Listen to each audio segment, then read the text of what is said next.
की कहानी। किसी गांव में एक साहूकार और उसकी पत्नी रहते थे। साहूकार की पत्नी रजस्वला होती थी, तब सभी प्रकार के काम कर लेती थी। रसोई में जाना, पानी भरना, खाना बनाना, सब जगह हाथ लगा देती थी। तो उनके एक पुत्र था। पुत्र की शादी के बाद साहूकार और उसकी पत्नी की मृत्यु हो गई। अगले जन्म में साहूकार एक बैल के रूप में पैदा हुआ और उसकी पत्नी अगले जन्म में कुतिया बनी। ये दोनों अपने पुत्र के यहाँ ही थे और बैल से खेतों में हल जुताया जाता था और कुतिया घर की रखवाली करती थी। श्राद्ध के दिन पुत्र ने बहुत से पकवान बनाए, खीर भी बन रही थी। अचानक कहीं से एक चील उड़ती हुई आई और चील के मुंह में से एक मरा हुआ सांप था। वो सांप चील के मुंह से छूटकर खीर में गिर गया।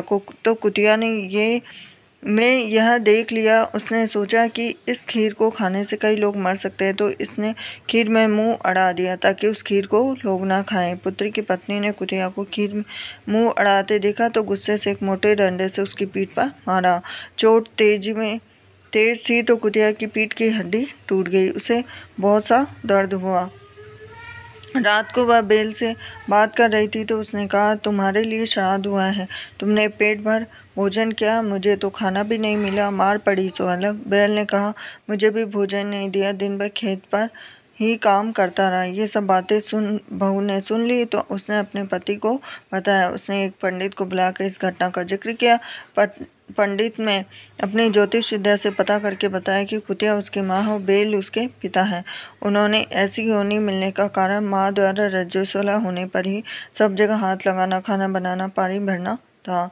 उसे बड़ा दुख हुआ और माता पिता के उद्धार का उपाय पूछा। तो पंडित ने कहा कि यदि उसकी कुंवारी कन्या भाद्रपद कृष्ण पक्ष की षष्ठी यानी उपछठ का व्रत करे, शाम को नहाकर पूजा करे, उसके बाद बैठे नहीं तो चांद निकलने पर अर्घ दे, अर्घ देने पर जो पानी मिले गिरे उस बैल और कुतिया को छुए तो उनका मोक्ष हो जाएगा।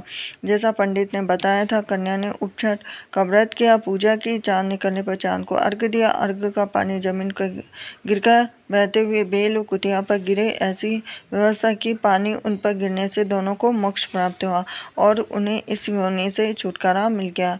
ये उपछठ माता जैसे इनका किया वैसा सभी का उद्धार करना, कहानी कहने और सुनने वालों का भला करना।